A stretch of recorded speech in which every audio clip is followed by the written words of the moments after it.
So ESPN just ranked their top 100 players in Major League Baseball for the 2024 season, and based on all you guys tagging me on Twitter, I figured I have to take a look at this one because apparently it is pretty bad. Now, while ESPN used to be the worldwide leader in sports, we know that's not the case anymore. They're a little bit dated, especially when it comes to baseball coverage. So I'm going to go through these rankings, tell you what I think about them, and just go ahead and react. You guys know the drill. But first, I want to tell you about today's video sponsor, Aura. Are you tired of receiving spam phone calls to the point where you don't even want to answer your phone anymore? That's because data brokers will sell your information, including your phone number, to robocallers, spammers, hackers, anybody that wants to get more information on you. That's right, your full name, your email, your home address, your health records, it's all out there. That's why I've been using Aura. Aura shows you which data brokers are selling your information and automatically asks them to opt out so you no longer have to deal with this. Because let's be honest, when me or you try to do it on our own, they make it really hard. But Aura, it's easy, just like that. Not only does this stop the scammers and hackers from getting your private information, but it also stops them from being able to access private accounts such as social media or bank accounts. Aura is literally always on duty, looking to keep you safe and protected online. So stop data brokers from exposing your personal info today and go to my sponsor, aura.com/GiraffeNeckMarc, to get a 14-day free trial and see how much of your information is being sold. That's aura.com/GiraffeNeckMarc for a free 14-day trial. Thank you to Aura for sponsoring today's video. So getting it started off at 100, it is a bold pick, Walker Buehler. Coming off Tommy John surgery, I think it's hard to pick a guy who hasn't pitched in like 2 seasons in the top 100. I think Walker Buehler, when he is healthy, is a top 100 player, but I gotta admit,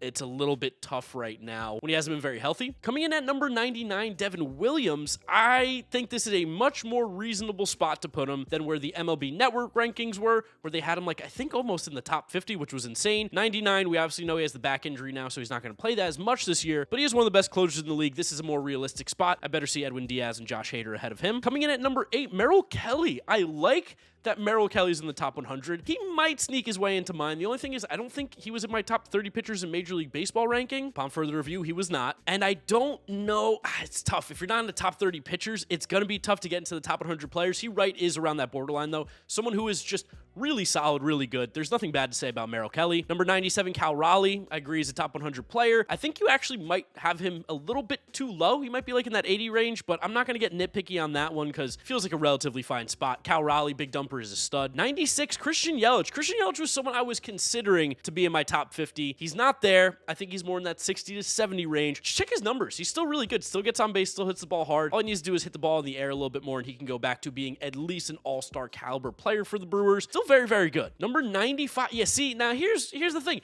Anthony Volpe simply is not better than the guys that have just been listed, and I don't really care about what you think he's going to do in this upcoming season. He had a 280 on-base percentage last year. He hit 200. He did have the 20 home runs in that bandbox at his Yankee Stadium. I don't think he's a bad player. I don't want this to get twisted at all. I think Anthony Volpe is going to have a great career with the Yankees. But to put him ahead of guys like Christian Yelich, Cal Raleigh, I disagree vehemently. Christian Yelich is just a significantly better player right now, and you would take him in 2024 over Volpe every single time. Number 94, Jazz Chisholm. Yeah, Jazz just can't stay healthy, but when Jazz does play, he is good. We saw him improve massively last year in center field. Looked great at times after a little bit of struggles in the beginning. If he can stay healthy, he can be a top 100 player. We just haven't seen him do it. Number 93, Gabriel Moreno. I think he's good. I think he's a very good player. I think we are overhyping him just a tad, and that's someone who is drinking the Diamondbacks Kool-Aid this year. I think they're going to be awesome. I think he's a great player. I don't think he's better than necessarily Cal Raleigh. He's a good framer, but offensively, he was a little bit disappointing last year, and I feel like the playoffs have skewed people's mind a little bit here. Good player. I think he's getting a little too much hype right now.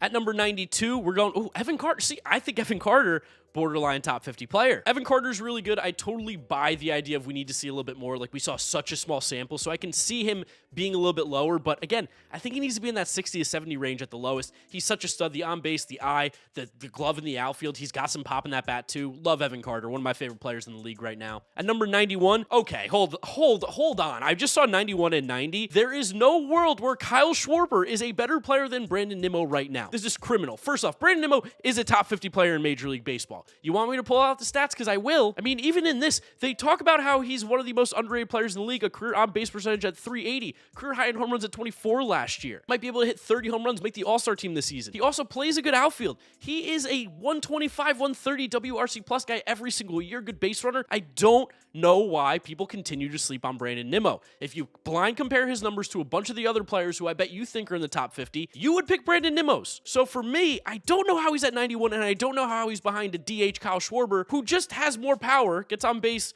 about the same-ish, but can't play the field. And relatively speaking, Brandon Nimmo, a more valuable player over the last 5 years, I think, than Kyle Schwarber has been in terms of WAR. So that to me doesn't make any sense whatsoever. Kyle Schwarber's really good. I actually think this is a pretty fair spot for a guy who's a power-hitting DH who just gets on base. Number 89, Josh Young.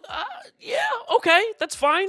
No complaints with that one whatsoever. Love Josh Young on my fantasy baseball team, along with Evan Carter. Number 88, Jeremy Pena. So Jeremy Pena to me is not a top 100 player. I think it's actually not even close. I don't think he should be in this list. In terms of shortstops, he's like right around that top 10-ish, top 15 range, but he hasn't really actually ever hit that well. Defensively, he's solid. There's no doubt about that. But 88, I mean, I'm not taking him over Josh Young or Schwarber or Nimmo or a lot of the guys on this list. And I think this is the classic Rookie of the Year, AL MVP in the World Series type overhype that we're still seeing. And a 98 OPS plus over the first 2 years is not a top 100 guy for me. Number 87, Emmanuel Clase.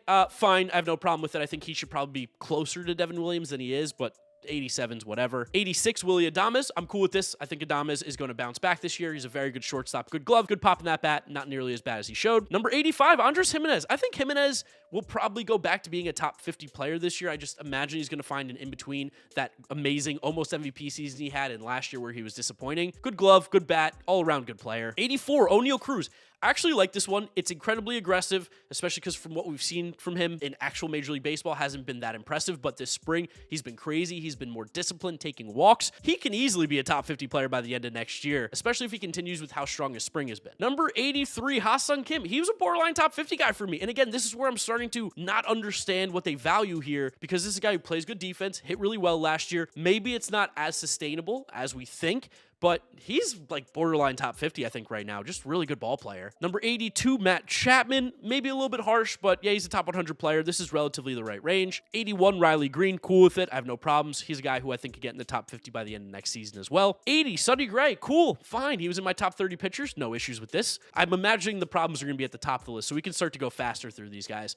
Jesus Luzardo. That's fine. I actually think Jesus Luzardo is due for a little bit regression, a little bit scared of him this year. If he's not throwing like 96, he's kind of hittable. 78, Carlos Correa, same thing again. I get it. He's going to bounce back. Justin Steele, Brian Reynolds. Yeah, nothing crazy. Again, I think Brandon Nimmo is better than Brian Reynolds. I think the numbers would tell you that as well. I think Evan Carter's probably better than Brian Reynolds, but that's maybe my bold take. 75, Kodai Senga. Okay, we're kind of in the right range right here. 74, Yandy Diaz. Grand. Borderline top 50 player. I agree in that spot. This one I don't agree with. Shane Bieber is not a top 100 player. He's not. Just look at what's been going on with his stuff, with how his arm's been looking. There's no way he's a top 100 player. Injuries, I can't see him being in the top 75, let alone the top 100. So for me, I disagree with this one. His velo has dropped massively, and that's terrifying. And sometimes you got to look past ERA, because the more and more I've been thinking about it, ERA is a stupid stat. I know that might sound crazy. This is me maybe being like a woke baseball fan. I don't know, but ERA is stupid. I don't really care what his ERA is. Ellie De La Cruz, 72, cool. I think it's aggressive. Someone who's going to be a top 50 player. He has MVP aspirations. 71, Edwin Diaz, love it. Think it's a little bit too high. Again, I'm not really into putting closers this high up on the list, but I'm glad that he is above Clase and Devin Williams, and they're going to put Josh Hader ahead. That's fine. I disagree, but I understand it. Top 70, Key Brian Hayes, love it. All aboard the Key Brian Hayes train this year. Hit the ball in the air, 30 home runs. Number 69, Sean Murphy, nice. I actually think Sean Murphy's a top 50 player, so I think they're actually underrating this guy. He's arguably the best catcher in baseball. Great defensive, great offensively. There's nothing not to like about his game. I'm interested to see where the other catchers fall. Number 68, Nico Horner, cool with it. Just really good all-around player. I don't know if he would be in the 68 range for me. I think he might be closer in that 80s. Again, just because he's an average guy, but he's very good. 67, Yuri Perez. Again, before the elbow injury, all about this. He's disgusting. He's so good. I can buy that. 66, Ketel Marte. I don't understand why people aren't about Ketel Marte like I am. Like, what does he have to do to make you think that he's just a stud? For me, Ketel Marte was where? Number 33 overall in my rankings. We're off by 33 spots. I think this is a mistake. I don't know where else second basemen are going to go. I swear to God, if I see Bryson Stott in front of him, I'm going to have an aneurysm. But disagree with this one. He's a top 50 player, I think, no doubt. 65, Tristan Casas. Completely fair spot for him. 64, Tyler Glasnow. Yeah, I think that's fair. He was just outside my top 50. And again, I rank pitchers differently than most people. I tend to play the everyday guys over them. 63, no, okay. Jordan Montgomery is not better than Tyler Glasnow or Kodai Senga or Justin Steele or Yuri Perez Or, I mean, wow, Jordan Montgomery. I mean, he's better than Shane Bieber. Jordan Montgomery really comes in at 63. That's asinine. That's crazy. That's nuts. That's nuts. 62, Logan Gilbert, miles better than Jordan Montgomery. They shouldn't even be close to each other. I really can't even believe Montgomery actually got this high. And he's a Gamecock. I love him, but he's not a top 60 player. Logan Gilbert, this is a good spot for him. 61, Josh Hader. Again, too high for a closer, but he's disgusting. He's nasty. He's going to be so valuable to the Astros. 60, JT Realmuto. I think it's a fair spot. He's right outside the top 50. Kind of was in my rankings as well. Just didn't cut it. Took a step back. Finally looked old for the first time in his career. 59, we're going with Blake Snell. Yeah, see, how is Jordan Montgomery and Blake Snell in the same place? This guy won the Cy Young. I don't get it. I think this is the right spot for Blake Snell. I don't know why Jordan Montgomery was so high. Number 58, Xander Bogaerts. Xander Bogaerts is still a top 50 player. Still a top 50 player. Still mashes at the plate. Moving to second base, I actually think is going to be better for his game because he wasn't that great at shortstop. So I don't know how a 4 to 5 win player is falling in at number 58 right now. I think he's a clear top 50 guy. 57 for Dylan Cease. No. What? Why do we care about ERA from some guys and then we don't care about others? Like, that doesn't make any sense for me. Doesn't make any sense. He's not here. No, not yet. Not yet. Maybe after a bounce back season. Framber Valdez, 56. I could buy that. I could buy Framber being a borderline top 50 guy. He's a stud. Pablo Lopez, I love him. Definitely borderline top 50. Randy Arozarena, 54. He was literally like one of the last guys I wanted to put on my list. As we know, he didn't make it, but I am totally in this right range. 50, wow, Michael Harris didn't make it? I mean, granted, we're in the same spot, but I think he is definitely a top 50 player. Michael Harris is so damn good. 52, Aaron Nola. Okay, like, I love Aaron Nola. I think he's a borderline. He's in that 60 to 70-ish range, maybe.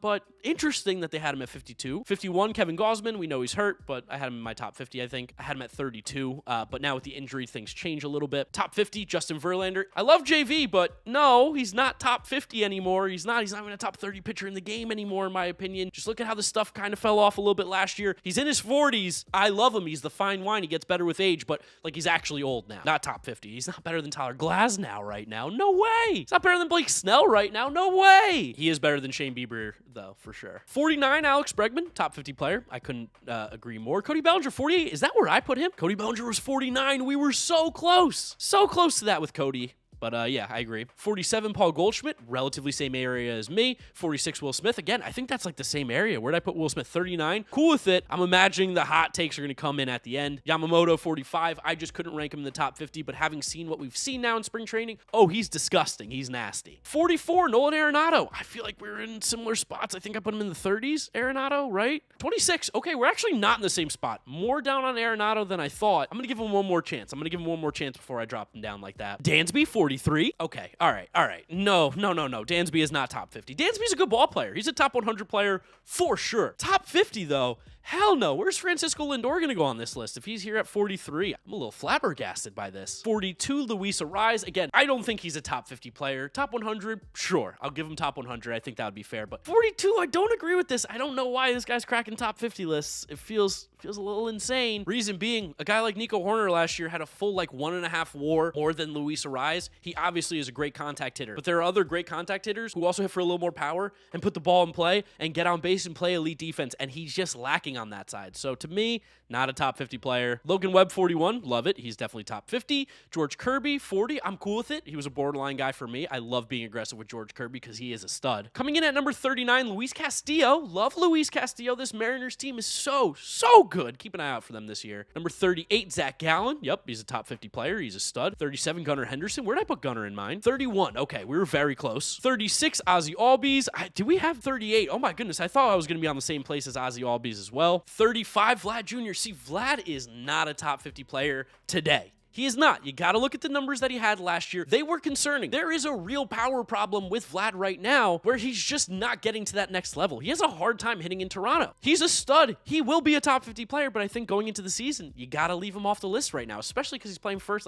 He's not really much better than Paul Goldschmidt. Where's Pete Alonso on this list, by the way? Is Pete's going to be higher than this? That feels a little bit insane to me. 34, we've got Adolis Garcia. I had Adolis. Where did I have Adolis? Had him at 28. That's a good spot. They're relatively the same. 33, Bo Bichette. Bo Bichette did not make my top 50 players list. I know that's controversial. A lot of people get mad at me, but he's just not there yet. I take other players over him defensively, not that great at shortstop. And at the plate, kind of a singles machine. So for me, Bo, I need to see a little bit more out of him to put him in my top 50. I think 33 is crazy aggressive. It feels like the name's carrying a little bit more weight than it should. 32, that's where Pete Alonso goes. Wow, 32 is just, that's an it. I love Pete.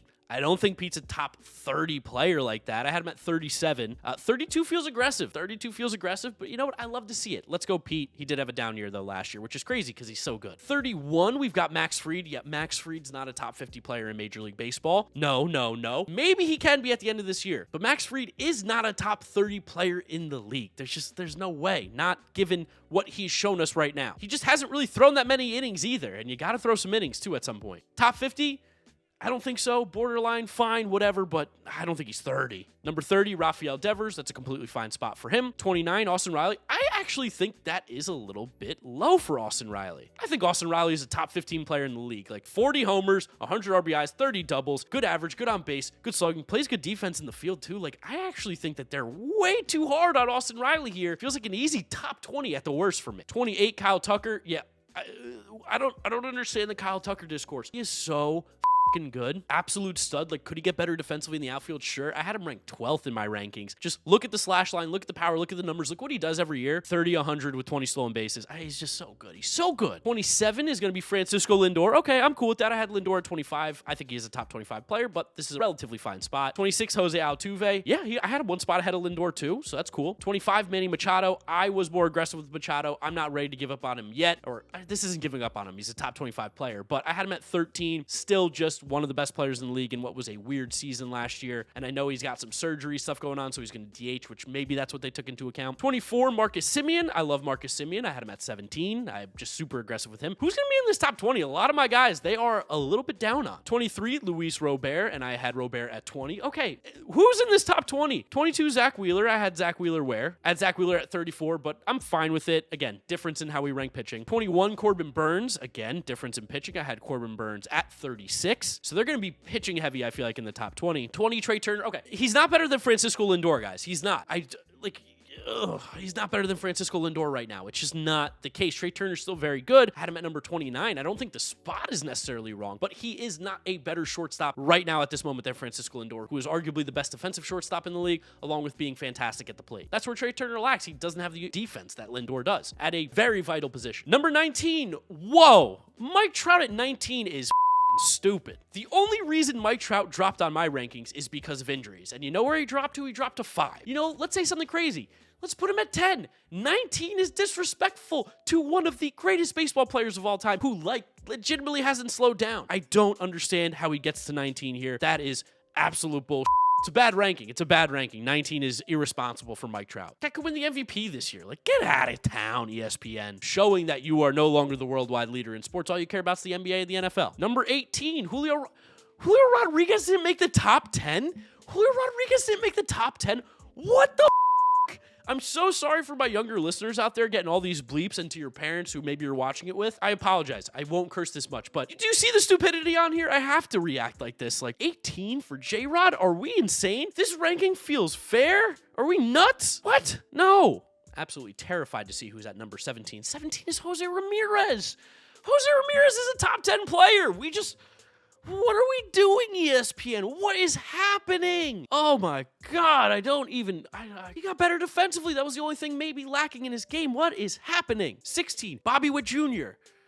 I mean, okay, fine. I had him at 27. You went aggressive with him, but you went so hard on J-Ram, Julio, and Mike Trout. I don't know the world we're living in right now. I almost need to take a deep breath. I feel like I'm going to pass out. Number 15. Who's number 15? Spencer Strider. Sure, we look at pitching differently. Whatever, don't care. I had him at 21. It's close. 14. Who's at 14? Tatis.